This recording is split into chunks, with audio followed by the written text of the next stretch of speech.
Seja bem-vindo. Hoje, analisaremos um dos casos mais sombrios da crônica policial brasileira recente. Uma história que expõe a crueldade humana e as falhas do sistema em monitorar predadores em potencial. Neste vídeo, abordaremos a trajetória de Ademir Oliveira Rosário, o homem que ficou conhecido pelo epíteto aterrorizante de maníaco da cantareira. Em julho de 2007, ele transformou uma área de preservação ambiental em um cenário de horror, vitimando 2 irmãos em um crime marcado pela brutalidade e premeditação. Este não é apenas um relato de crime, é uma análise detalhada da investigação, do perfil psicológico do agressor e do impacto duradouro que suas ações tiveram na comunidade da Zona Norte de São Paulo. A narrativa tem início no dia 22 de julho de 2007.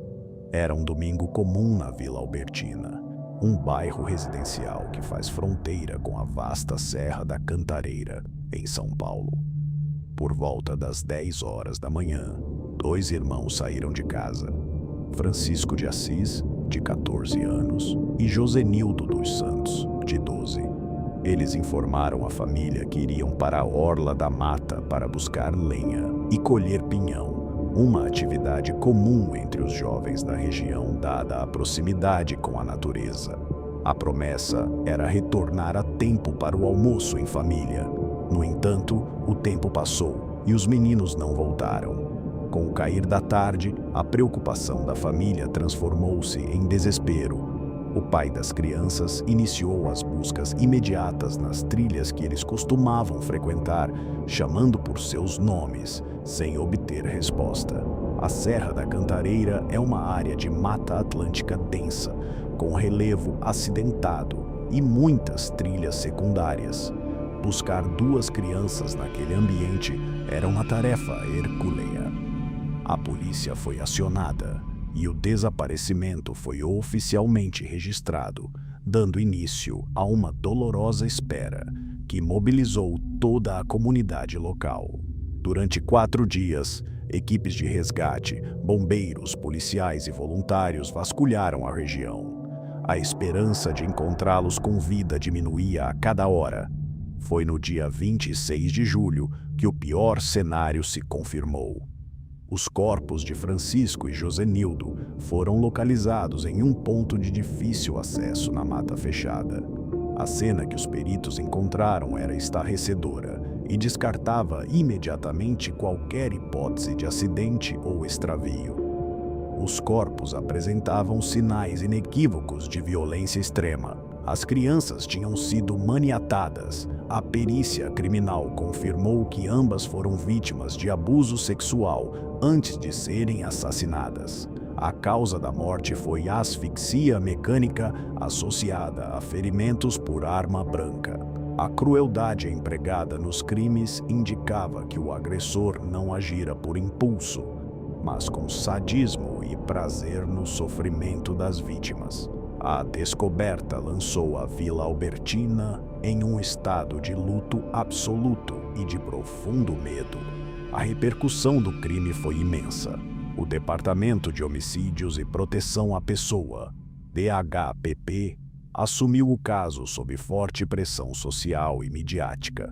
Era crucial identificar rapidamente o autor de tamanha atrocidade para evitar novas vítimas.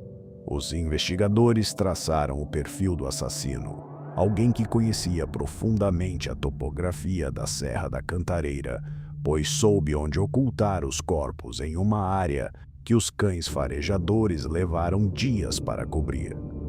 Além disso, a brutalidade sugeria um indivíduo com histórico de desvios sexuais e violência. Foi nesse ponto que o nome de Ademir Oliveira Rosário emergiu como o principal suspeito. Ademir, um ajudante de pedreiro que residia nas proximidades, não era um desconhecido para o sistema carcerário. Ele possuía um histórico criminal que incluía condenações por estupro e atentado violento ao pudor, mas estava em liberdade. As evidências começaram a se conectar. Testemunhas relataram ter visto um homem com características semelhantes às de Ademir na entrada da trilha naquele domingo específico. A polícia já o monitorava por outras abordagens suspeitas na região da Cantareira nos meses anteriores ao crime. Com um mandado de prisão, a polícia deteve Ademir. Inicialmente, ele negou qualquer envolvimento com o desaparecimento dos irmãos. Contudo, ao ser confrontado com os resultados dos laudos periciais e os depoimentos das testemunhas, sua postura defensiva ruiu. Em um depoimento que chocou os experientes delegados do DHAPP, Ademir detalhou a execução dos crimes. Ele descreveu com uma frieza gélida e assustadora como abordou as crianças usando uma faca para intimidá-las. Contou como as conduziu mata adentro para um local que já havia pré-selecionado, onde consumou os abusos e os homicídios. O que mais impressionou os investigadores não foram apenas os detalhes sórdidos, mas a total ausência de remorso ou empatia. Ademir falava sobre a morte das crianças como se estivesse narrando um evento burocrático e sem importância. Ele afirmou ter escolhido Francisco e Josenildo aleatoriamente, apenas por parecerem alvos fáceis de controlar. O termo maníaco da Cantareira consolidou-se na mídia para descrever este predador serial. O julgamento de Ademir Oliveira Rosário tornou-se um dos mais emblemáticos da época. A defesa, ciente da gravidade das evidências e da confissão, tentou a estratégia de alegar insanidade mental. A tese baseava-se na ideia de que Ademir sofria de graves distúrbios psiquiátricos que o tornavam incapaz de compreender o caráter ilícito de seus atos. No entanto, os laudos dos peritos do Instituto de Medicina Social e de Criminologia, IMESC, foram contundentes. Ademir foi diagnosticado como um psicopata com transtorno de personalidade antissocial grave. O laudo técnico foi claro. Ele possuía total capacidade de entender a ilegalidade de suas ações e agiu com plena consciência e premeditação. O psicopata não delira. Ele planeja, executa e saboreia o resultado. Em 2010, o Tribunal do Júri proferiu a sentença. Ademir foi condenado a uma pena somada de 57 anos e 4 meses de prisão inicialmente, pelos crimes de homicídio triplamente qualificado, ocultação de cadáver e atentado violento ao pudor. Mais tarde, com outras condenações acumuladas por crimes anteriores que vieram à tona, sua pena total ultrapassou a marca dos 100 anos. A condenação de Ademir trouxe uma sensação de justiça parcial, mas não apagou as cicatrizes deixadas na comunidade da zona norte de São Paulo.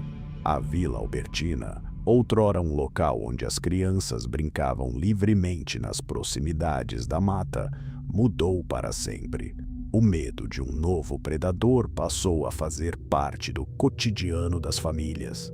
Este caso serve como um alerta doloroso sobre a eficácia dos mecanismos de monitoramento de egressos do sistema carcerário.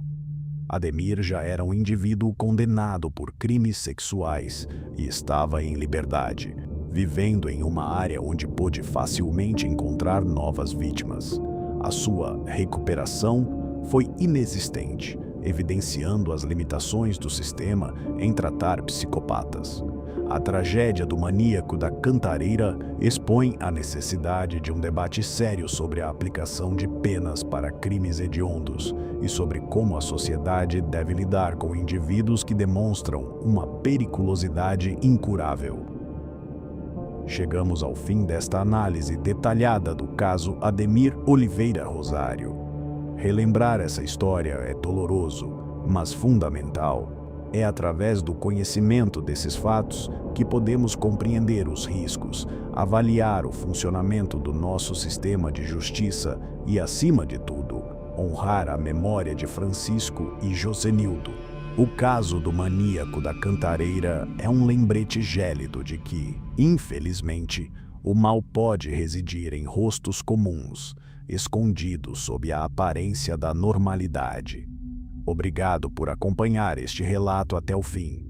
Se você considera importante que casos como este sejam documentados com seriedade e baseados em fatos, inscreva-se no canal para análises de outros casos que marcaram o Brasil e o mundo.